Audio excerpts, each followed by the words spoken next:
Hello అందరికీ welcome back to another mini vlog in Mysore అండి. So after the lunch మేము మళ్ళీ అయితే ఇంకా ఒక 20 కిలోమీటర్స్ అయిన ఒక ప్లేస్కి అయితే వచ్చేసామన్నమాట. ఈ ప్లేస్ పేరు రంగనతిట్టు అనే ఒక బర్డ్ శాంచురీ అనమాట. సో ఇక్కడ wide variety of migrated birds అయితే వస్తుందని చెప్పారనమాట.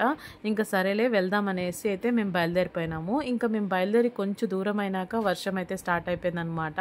కొంచెం పెద్దగానే పడింది స్టార్టింగ్లో, పోతూ పోతూ ఇంకా స్లో అయిందనమాట. సో హ్యాపీగా అయితే మేము ఇక్కడికి సేఫ్టీగా అయితే వచ్చేసాము. చాలా బాగుందనమాట ప్లేస్ అయితే. ఇంకా మేము వెళ్ళామంటే ఇంకా 4:30 అయింది, అట్లా క్లోజ్ చేస్తారేమో, బోటింగ్ గానే ఉండదేమో అనుకొని ఆలోచనతో కొంచెం స్పీడ్గానే వెళ్ళాంలేండి. ఇంకా పిల్లలైతే ఇట్లా హ్యాపీగా ఎంజాయ్ చేసుకొని వచ్చారు. చెప్పాను కదా, చిన్నటి వర్షము, ఫుల్ గ్రీనరీ, ఎంత హాయిగా ఉందంటే మైండ్లో వేరే టెన్షన్స్ అయితే రావన్నమాట. ప్లేస్ అయితే ఎక్సలెంట్గా ఉందండి. ఇంకా ఈ ప్లేస్ గురించి ఫుల్ డీటెయిల్ అయితే మళ్ళీ నెక్స్ట్ వీడియోలో చెప్తానండి. ఎంట్రన్స్ ఫీజు ఇంకా ఆ బోటింగ్ ఫీజు అంతా ఎట్లా ఏంటి అనేసి. Thank you for watching.